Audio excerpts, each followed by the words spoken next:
Well, Steve, I'd say no. Well, I nearly forgot to comment on this. I thought I did somewhere, but I was just talking to myself. But yeah, Jonathan Frakes has said that made a few comments about Starfleet Academy. He said that basically, it's basically for hardcore Trekkies. I'm like,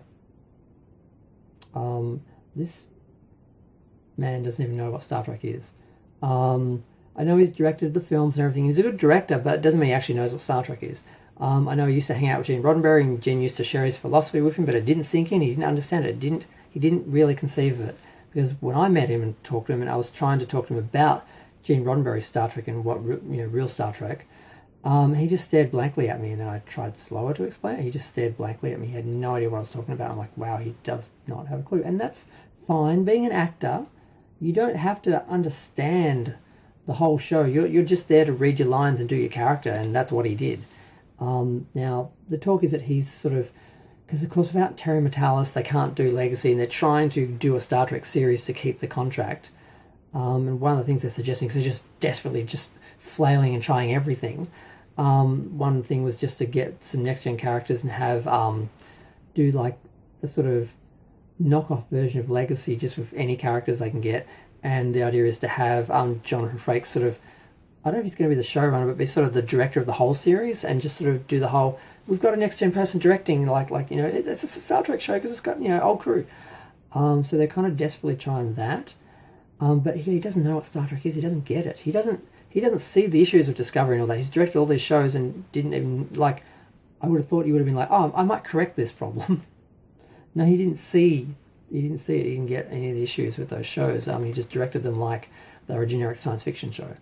But yeah, so he came out and said, it's only for hardcore Star Trek fans. I'm like, what does that mean? Does that mean it's because it can't rely on, pre-knowledge because it's set in the 32nd century Discovery universe where the Federation was destroyed, and now this is the first time in 120 years that they've had a Starfleet Academy because, Saint Michael had to come in and save the universe because they couldn't work out how to use other forms of power to power their ships in 120 years. They just sat there waiting for Michael Burnham to save them.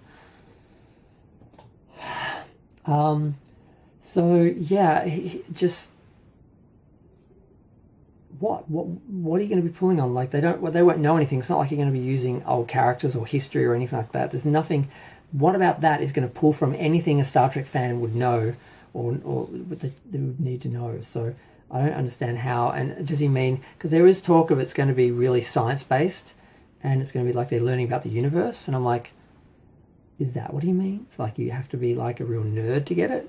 Because the whole point of these shows is to make them for the general audience and the masses and dumb them down and make them palatable for anyone and everyone. The idea is that everyone will watch them, but no one watches them because they're not interesting to anyone because they don't have any actual elements that interest anyone. They're not intelligent, they're not science fiction, they're not Star Trek, they're just generic, bland science fiction. If they didn't have the Star Trek title on them, they'd probably be akin to something like On a Good Day Andromeda or Lex or something like that from the 90s.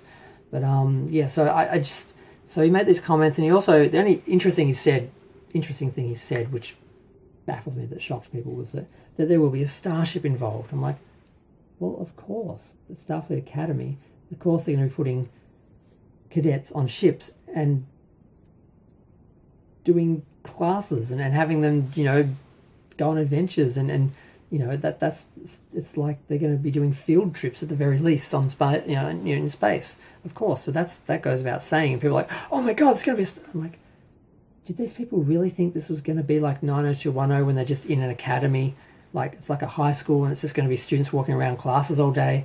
They thought that's what Starfleet Academy was going to be. Because I remember the genius, I forgot his name. He's got his own show. His channel's named after him, and I'm totally blanking. He was going on about how he doesn't want to see, Starfleet 90210. I'm like, oh, is that what he thought it was going to be? Just them walking around this giant set like it's on location on a high school, and that's all it's going to be, just students talking. I'm like, you don't think they're going to be going off on adventures and basically doing what Deep Space Nine did, where it's supposed to be set on the station, but they're always on the Defiant off doing things like a Star Trek show, because that's what people really want. So it's going to end up doing that. So he just said that basically it's going to be a main sort of starship that we're going to be spending time on. He's like, oh, was that a secret I just let out? And I'm like, was that a secret? Did people not work that one out for themselves? I didn't need to be told there's going to be a starship that they were going to be going out on regularly. I mean, they've got a captain. I mean, I know they're saying, oh, she's the head of Starfleet, but she's also a captain. So obviously she's doing both. She's like an active captain who can actually take these kids out and show them how shit really goes down in Starfleet. And while still sort of, doing all the Starfleet stuff. I mean, not Starfleet.